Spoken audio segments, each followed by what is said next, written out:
students, I'm Shazli from Top Rankers and I welcome you all to the session around English language for 3 years LLB students. Well, students, when we talk about English section, so we have noticed one thing that grammar is of prime importance. So today I'm here with a grammar topic that is conditionals. Now, what do you mean by conditionals? Conditionals are those sentences जहाँ पे specific condition होती है like if. If I come tomorrow, I will teach you tenses. This is a sentence. If I break this sentence, I'll get two clauses. If I come tomorrow is dependent clause because it sounds incomplete sentence. And I will teach you tenses is principal clause or independent clause because this sentence is complete in itself. I will teach you tenses. So I'm using a specific condition that is if.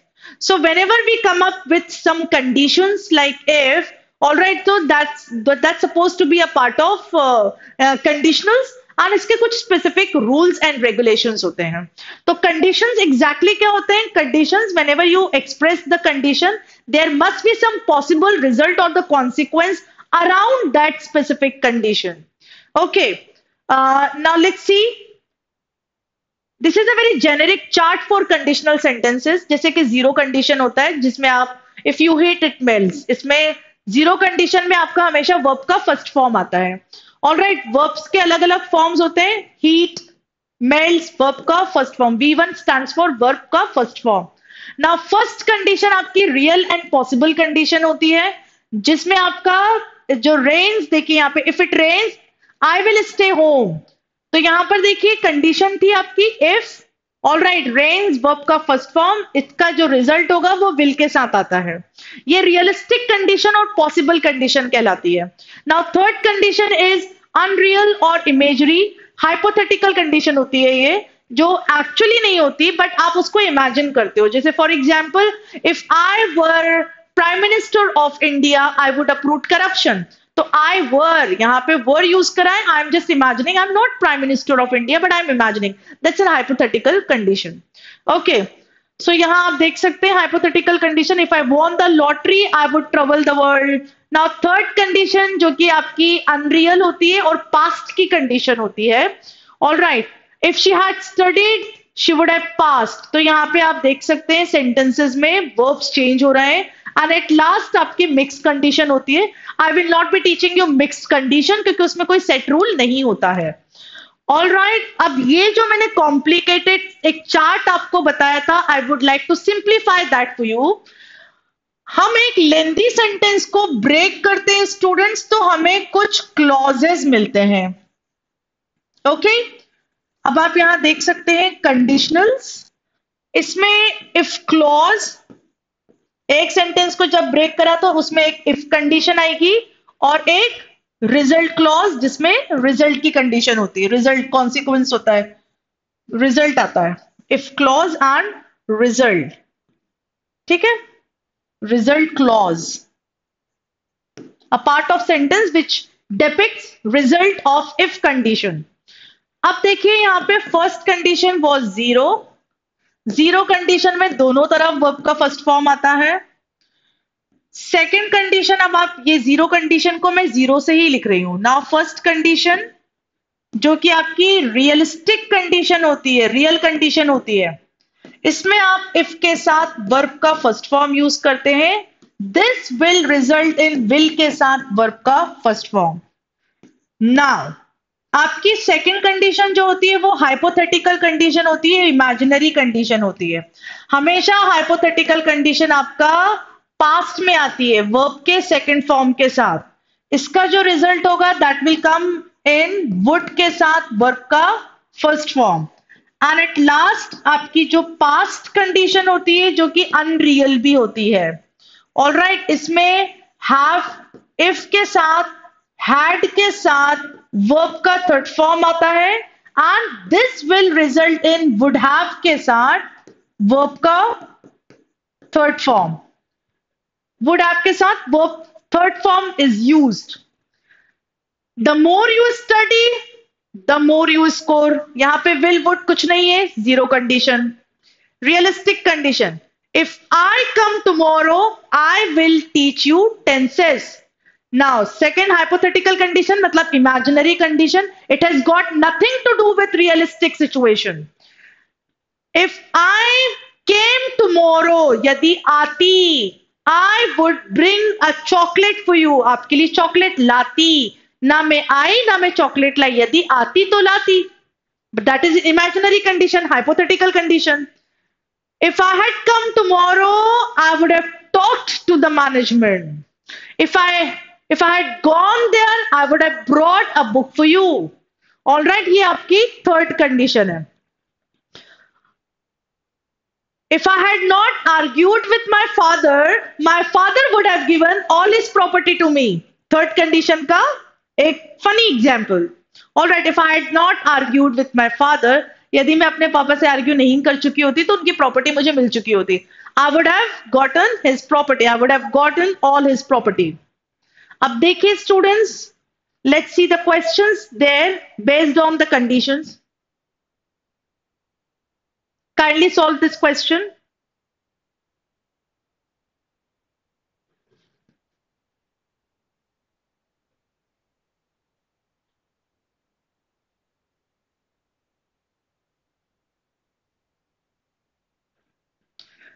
All right, यहां पे indicator क्या था? Would have. तो had के साथ verb का first form आता. If had, sorry, third form. इसका रिजल्ट आपका फिर आता है वुड हैव के साथ. This is third condition. Would have plus verb third form. तो यहां आप देख सकते हैं would have plus verb third form. Got it students? So if I had taken, ये आपका सही है, हैड के साथ वर्ब का second form. This is third condition. Question number 2 on screen.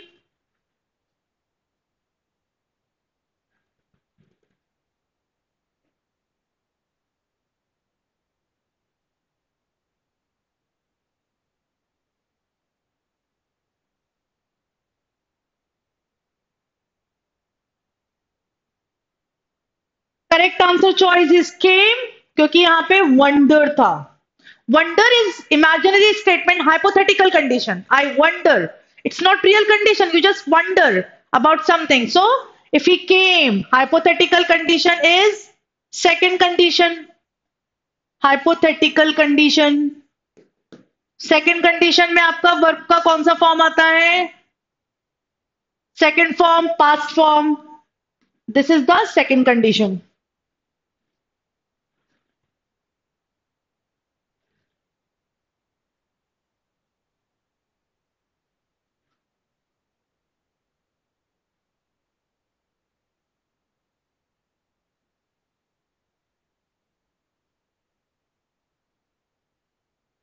यहां पे देखिए वुड के साथ वर्ब का फर्स्ट फॉर्म, ये आपका हाइपोथेटिकल कंडीशन में होता है. सेकंड कंडीशन, इसमें इफ प्लस वर्ब का second form will lead to would के साथ वर्ब का first form. So this is hypothetical condition. All right. Accordingly, if I talk about this question, you would hardly know would के साथ verb का first form if you met. Second form आता है इसमें. आप देखिए if plus verb का second form. आप दोबारा से जाइए स्टूडेंट्स जहां मैंने ये एक्सप्लेन करा है. Hypothetical condition if plus verb का second form will result in would के साथ verb का first form. Got it? Now next question on screen.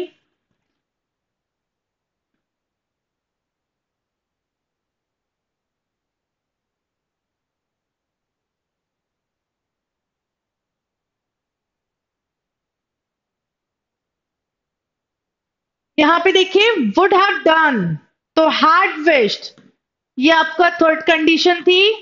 If plus had plus verb third form will result in would have plus verb third form. Got it? Next question.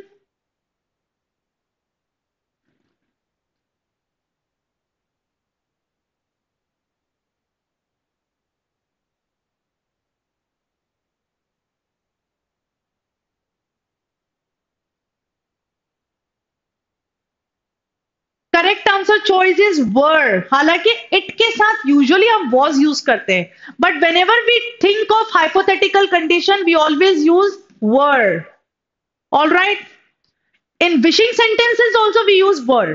I wish I were prime minister of India. If I were prime minister of India, normally with I we usually use was, but in hypothetical condition we use were. So if it were, it wouldn't matter. So this is second condition.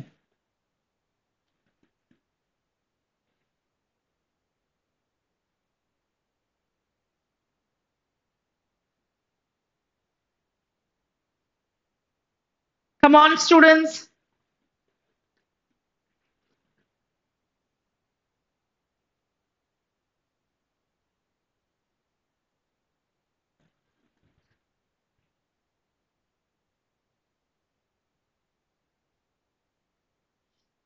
I will, यहां पे will first condition में use होता है। If plus verb का first form will result in will के साथ verb का first form. So I will sing to you if you like. आपका लाइक्स क्यों नहीं होगा? क्योंकि वो सिंगुलर के साथ आता है, यू के साथ कभी लाइक नहीं आता। He likes, she likes. All right, तो ये आपका नहीं हो सकता था, ये पास्ट टेंस है। एंड विल लाइक इसलिए नहीं होगा क्योंकि विल तो ऑलरेडी यहां पर दिया है। हम विल एक ही बार यूज करते हैं विथ इफ क्लॉज, रिजल्ट में, सॉरी, विथ रिजल्ट क्लॉज। हम इफ के साथ विल कभी यूज नहीं करते, इफ क्लॉज के साथ विल यूज नहीं होता है। I show you this chart once again for your understanding. आप देख सकते हैं यहां पे इफ, ये जो आपका रियल कंडीशन है, इफ क्लॉज में इफ के साथ वर्ब का फर्स्ट फॉर्म आता है, विल नहीं होता। रिजल्ट क्लॉज में विल आता है। ऑल राइट, तो ऑब्वियसली फॉर क्वेश्चन नंबर 6 आपका इफ के साथ विल लाइक नहीं आएगा।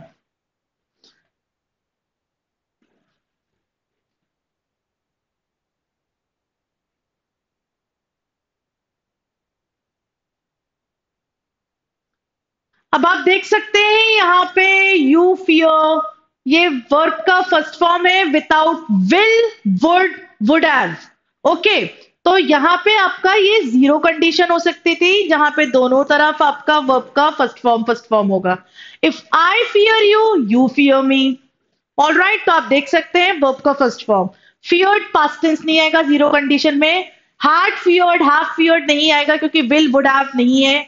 ऑल राइट, तो यहां पे आपका if I fear you, you fear me, zero condition. All right, students, I hope you have got better understanding about conditional sentences today. So that's all. Thank you so much and all the best.